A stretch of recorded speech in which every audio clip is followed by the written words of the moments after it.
All right, so here's what I'm going to try and do.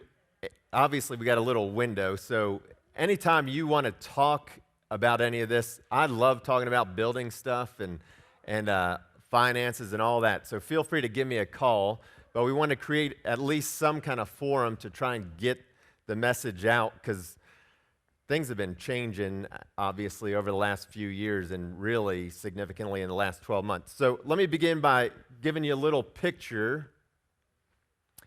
This was what we had endeavored to do a few years ago, and this is building a new sanctuary. Let me see, Sutton, can you run into my office? In my top drawer, there should be the black pointer, the laser pointer. That would be good. But anyhow, you can see the back is the children's building back there. You can see the offices on the far right coming up here. Then that's the existing sanctuary next to it. There's like that little pie piece there. That would be an extension going out that direction of a new foyer. And then there's a new sanctuary over to the far left. So that would come out. If you see it on the more descriptive diagram, you see the little chairs in there and everything like that. That was our plan and our vision. So we have to... And that hallway is the same hallway we already have, right? Correct. And those are the classrooms there. Got it? Okay. I think it needs a battery. All right. We'll get a battery. Anyhow, that was the plan. We did phase one, and we built the children's building, and that was about $3.5 million to do that. But that has turned out amazing. We've been using that building nonstop since the day it opened, and I couldn't be more pleased for how God has used that to touch many different lives, including many of us, if not most of us in here, have been impacted by that building in some way, whether you had children or you've been teaching children or the day school or the Achievement Center. It's just been fabulous to see how God's worked through that. So we built that, and we still had, after our fundraising there, we still had about $2.5 million of debt after we applied what we raised to that building, all right? So then when we were getting ready to move towards the next phase, which would be building the sanctuary, which we have to build a sanctuary before we can transform this sanctuary into common space and build a new kitchen, which this space would be. It has to be a progression, right? And so we started another campaign, raised, over $500,000, which is pretty significant, but not enough to pay for that. We made a decision a couple years ago, you may recall, that we took like $300,000 that we had raised to that point, instead of just leaving it in the bank, earning no money, we applied it to the existing debt, and we were able to lower our mortgage payments by $46,000 a year by taking that money and applying it to the original debt, which I think was a great decision and clearly has saved us a lot of money. We still owe just shy of $2.2 million on the existing facility. Now, COVID hit last year, and clearly things have changed around here, and we're trying to figure out, do we try and push forward for a new sanctuary so that we can then get new and much needed common space, and we can get the kitchen, which so many of us desire. Is this thing working now? Yeah. Anyhow, if you got a question, I can point now. So, has anybody tried to build anything lately? Anybody familiar with the cost of construction? Joe? Like, has it gone up at all? Doubled? And sometimes even more than that, right? Somebody told me the other... Like in 6 months. So, like, we were talking, I think Paul and I were talking the other day. So, like a piece of compressed plywood was $9, and now it's $35. A 2x4 was $3 and some change, now it's $9. The thought of building a brand new sanctuary right now, one, doesn't make a lot of sense based on some of our limitations in attendance, but two, it doesn't make sense from a cost standpoint. I just don't think it would be wise. So we started getting creative, and we thought, well, what if we just built a kitchen? Because we really need a kitchen. The day school needs a kitchen. We've been longing for a kitchen around here. What would it cost? And so we drew up plans for a 1,600 square foot kitchen and got priced that. And we could build one between our two buildings back there, and it would fit pretty nicely in there. So I got all excited. And I was thinking super conservatively, like this, we could do this for like 300, yes? Right. Well, we have most of them. But anyhow, even with that, to build the kitchen, like a standalone kitchen that we could connect between the buildings, which I thought was going to be a cheap way out and really good, came in at $500,000 for a 1,600 square foot kitchen. So then I got another price because I was like, this is ridiculous. Guess what it came in at? $500,000. And so it's like, okay, well, maybe that doesn't make a lot of sense right now because of the cost of construction. What do we do next? And, you know, we're always trying to be creative and adjust with the times. And even when you look back over the last year, how do we accommodate folks? So right now we're social distance. You got 6 feet between these rows. We can maybe get 150 people in here under these current standards. Hopefully they're going to lift soon. But we had great success outside. That's just a picture of what the commercial kitchen could look like. This is like over the summer. Remember, we were gathering outside. People felt a lot more comfortable doing that, and it was fun, too. It was a different atmosphere. And then we decided at Christmas time, we couldn't accommodate everybody for Christmas Eve, so what did we do? Well, we did a tent, right? And we simulcast, so we were having the service in here, but we also simulcast outside. And that was a hit. I had no idea. There were more people outside than were inside. People loved it. And the response we were getting is, why don't we do this from now on? Like, this has been a lot of fun, and we can wear a little warmer clothes if need be and make do. And so it got us thinking, well, if we can't build a new sanctuary and continue to grow that way, what if we were to have a tent out there every week? Well, that tent and that structure costs about $4,000 for Christmas Eve to rent. Well, you can do the math. It doesn't take long to figure out that's pretty costly. So then we thought, can we build a permanent structure that would do basically the same thing and could be multi-purpose? Like we could use it, as we tend to do around here, throughout the week and provide some structure maybe for kids. You could even pull vehicles under there, park vehicles under there. We could year-round potentially be simulcasting services and continue to grow inside and out well beyond what we can do just inside. And then maybe, you know, it leads to the point where we have to build the new sanctuary as well, or it maybe even expedites our growth so that we can do that.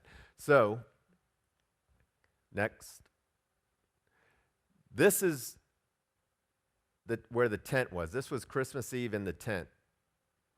And the picnic shelter's right here. All right, this is the building here. This is the walkway to the building. It doesn't, it was over, remember the tent was over all of those, right? So here's what we're proposing. Build, it's like a pole barn kind of structure. Do we have a picture of a pole barn? There's a picture of a pole barn. It's nothing terribly fancy, but it's effective. It gives you shelter. You could potentially put fans, put heaters in the ceiling here. You can finish this off, make it a little more attractive. But go back to that last slide. Not that one. That would probably be the kind of pole barn we would get. But anyhow, what if we build a structure like that that covered all this area? It does not take away any of those parking spaces, doesn't take away any of the sidewalk space. You're still free, doesn't lose any of those. You're still free to drive through here. So it doesn't impede on anything that we're doing, but it provides some cover for us that we can then turn those parking spaces into an outdoor venue on a Sunday morning or during the week. You know, kids could be playing under here if it's raining year-round, and just has multiple functions. Yes, Joshua. How are you planning on having the support structures be there as well as drive-through? So the support structures are all on the exterior. This is a clear span. So there are no support structures in here. And we drop them, all along here. And then we have one here, one here, one here, and then through here. But we can span that like 20 feet where you drive through, so there's no support structures in the way. Enough space inside for people to park and pull out. All that is completely wide open, just like it is. Could you still do like we did this summer, to have the parking lot full of, like, that barn would obstruct doing something on the hill like we did for sermons this past summer. Correct. So, what do we do? How do you, if we're doing it live in here, how do you view it out there? Ultimately, what we're planning to do we're planning to do an outdoor service for Easter. We're hoping not to have to rent the tent just to save the money, but we got to come up with some kind of video option that you can use in the midst of sunlight, which is a challenge. We purchased 3 large televisions that have a matted surface that we're hoping will work for Easter, and we'll put one here, and one here. So you can view it if you're underneath, but you can also view it if you're sitting back here as well. The ultimate, I think, plan would be to get more of a video wall, if you will, those panels that go together, and have a couple, maybe you have one here and one here, so that it's bigger and it's brighter and you can see it better. The ultimate viewing experience would be better if we had a shelter, because obviously it'll give you more shade. Easter will be a little bit more challenging there, because unless we were to rent a tent, you're going to have a lot of direct sunlight. But we think it'll work. One of the TVs is supposed to come in this week, and we're going to go out and test it. But this is our latest proposition that we wanted to run by folks here, because you're here because you probably contributed to the building up to this point, or you're here this morning because you care about what we're doing with the building. And we're trying to do the very best we can, given the circumstances. And I feel like this may be the next stage. Yeah? How does that take care of the food preparation for the day school? Not at all. Not at all. No outdoor kitchen in the picnic shelter? There's no kitchen in the shelter. It doesn't work on that. But old Jerry Altieri over here has some creative ways too, like as we've been looking. He came up with an idea what did you say? Food truck. Like you could, if we decide to go that route, whether it's a truck, but the trailer, you can purchase a kitchen, a mobile kitchen that we could potentially use for something like that. That may be a solution to some of our problems. At a tenth of the cost of the kitchen, right? And you could probably sell it again later if we did build a full-size kitchen. Yeah. So that's another thought. Like, I appreciate our group. Like, we're trying to think out of the box. Like, how do we accomplish our goals with the limited resources we have, given the environment we're living in today? So, yes. So what's the cost of a pole barn? Great question. It changes daily. So I can only tell you what it was a couple weeks ago, and they specifically said there are no guarantees on the price. Because literally, like Paul was sharing the other day, that piece of sheeting, that plywood, can go up $5 tomorrow. You don't know.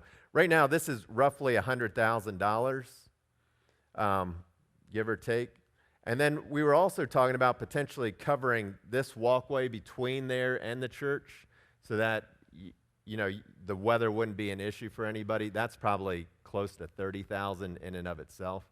But that's what we're kicking around, about $130,000 right now for that structure. Yes, Brenda? Did you tell them that it's going to be tall enough for buses to drive through? Yeah, so Kids won't get that either. yeah, the buses can go under there. It's 14 feet high at its lowest point, which that also gives us some good eyesight. Like if you happen to be back here, you should be able to see into it pretty well. Yeah, Joshua. One idea, I don't know if you guys have thought of this,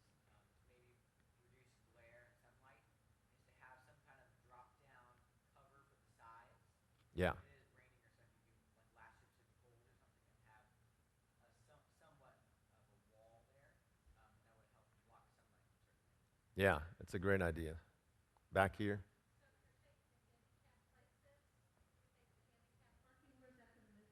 No, it stays there. Now, so on Sunday morning, for instance, I guess that's your question. So if you were planning to use those on Sunday morning? Yeah.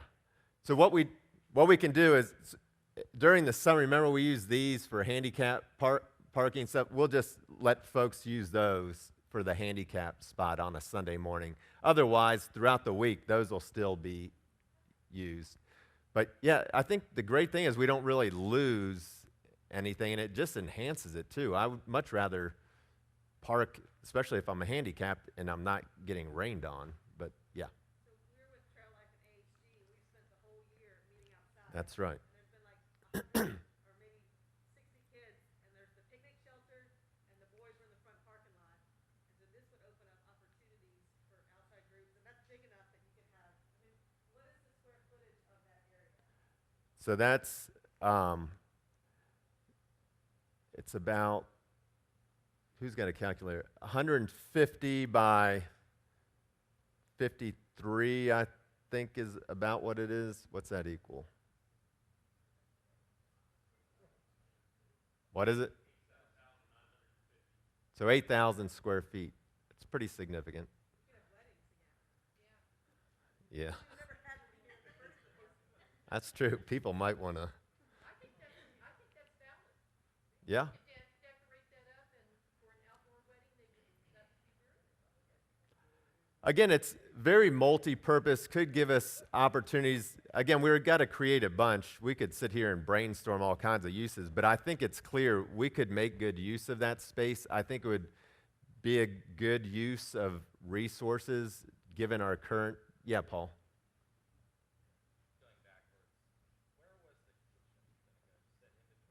Yeah, can you go back to the first slide so I can show you where we were envisioning maybe a standalone kitchen?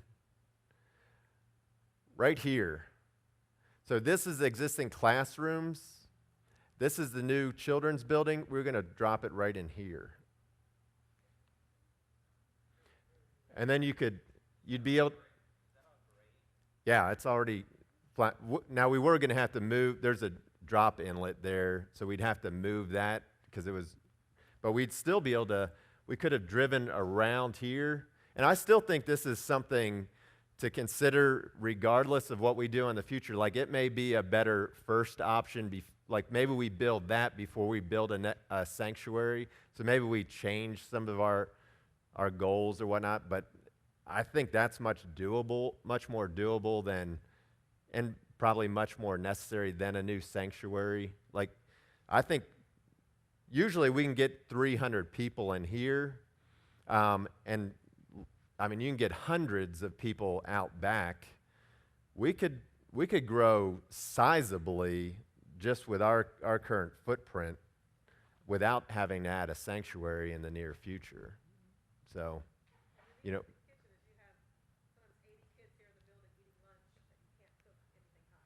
Plus, the kitchen that we had designed, they would eat there too. So it wasn't just a kitchen. It had space for them to eat in, so it was big enough for that. And it also had like a teacher's lounge where they can work in and they can also get away from the kids for the day school.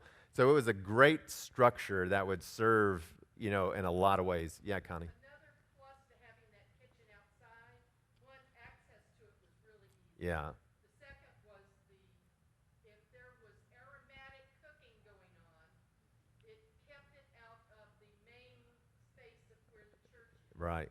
So even if we did do this and have a kitchen in there, some of the more flavorful aromatics could be cooked in there and still brought there and served. Yeah, good point. Although I like aromatics. Well, that's fine. Some people don't. But especially like during the week too, I don't need those aromatics. The fish sticks. Well, we'd have more options with a kitchen, obviously. Great questions. Other thoughts or questions? Yes. What's going on in the back hill? Ah, okay.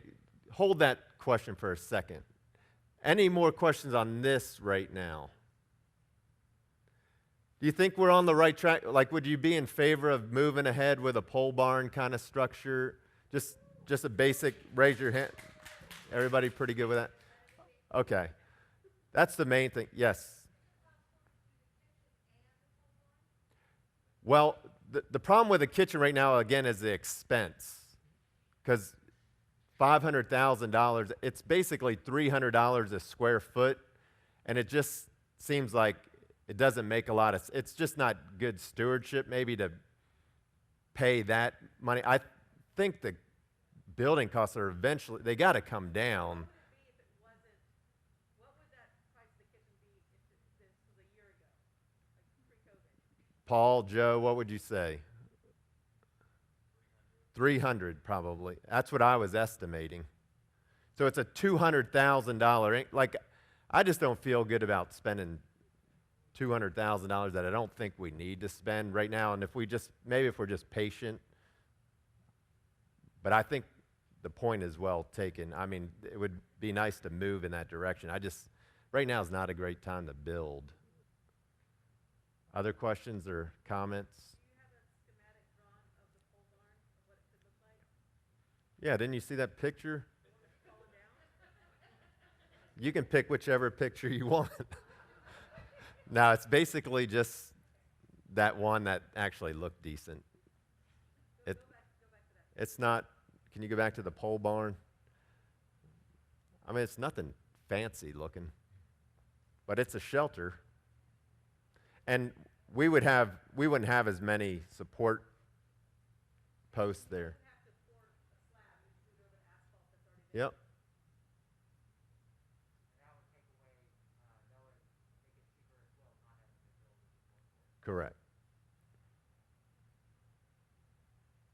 Again, we're not known for being fancy around here. We're known for being practical. Yeah. Yeah. We don't want to mess up our look. Yes, Jenny. How long would it take to build the pole barn was the question. Good hustle, Sutton. They can't do it like within a couple months. They're a little backed up. Like Price would probably be the guys that we would use. I've gotten different quotes. Even looked at one of those sprung structure kind of things that look like a big plastic tent kind of thing. Price seems to be the best. It wouldn't take long to erect it. It's just a matter of the timing. But I would think we could have it done this summer, hopefully. We would push for that. Yes? You should get some trailers and convert them into kitchen stuff. That way we can do the trailer park church again. Yeah, it would be the trailer park church once again. All right. Any other questions? Because I'll answer the one about what's going on. If you haven't been in the back, if you're driving up from Walmart, if you look towards our church, you will see this structure above the current businesses in the business park next to us. Look at that next time you come. So what are we building back there?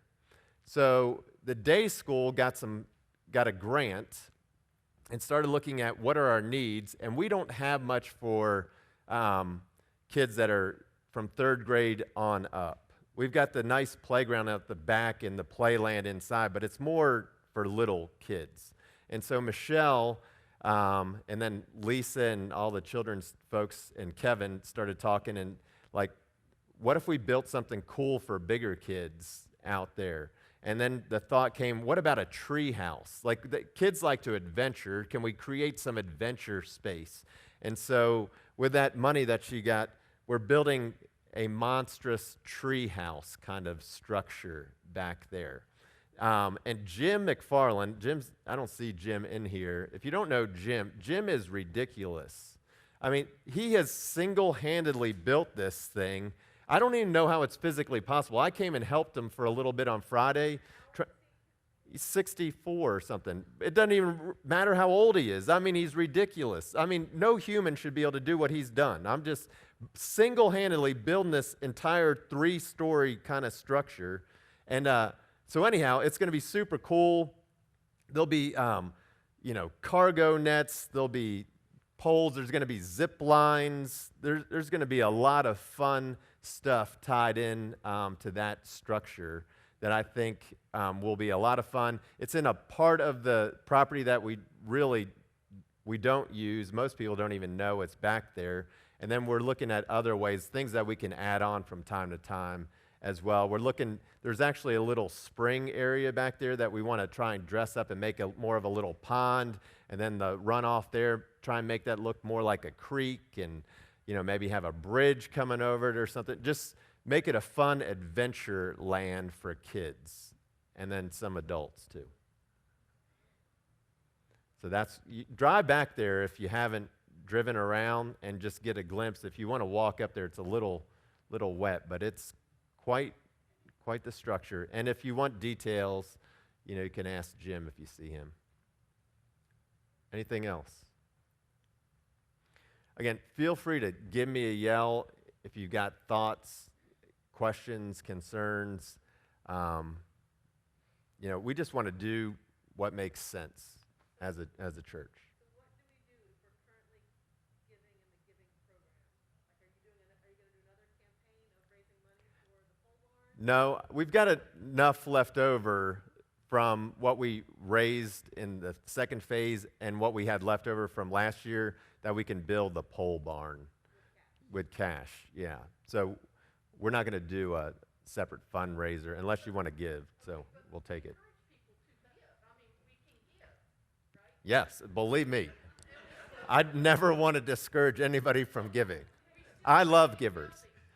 Yeah, so the building phase 2, that building fund has ceased, but we keep giving to the building fund because we know we've got bigger vision than what we've settled for so far, and we still got a lot of debt that we got to pay off too. So the program itself has come to an end, and at some point down the road, we'll probably do another, capital campaign or something like that. But for the time being, if you want to give, all you do is just put building, and it goes into that separate building fund. Plus, I didn't even mention this sanctuary. We did a great job redoing this, and this has made a big difference, I think. And the beauty of it is, even when we go to that final stage, all this is already done for us, so it wasn't wasted money by any means. But the difference in here is dramatic, and so thank you for making that possible. For investing in the new audiovisual was perfect for COVID. God took care of us. We were moving in the right direction when the pandemic hit, and fortunately, we were able to pivot and go online and do it with significant quality, I think. So I'm thankful for that. And that's all we're trying to do. Around here, we're just trying to discern.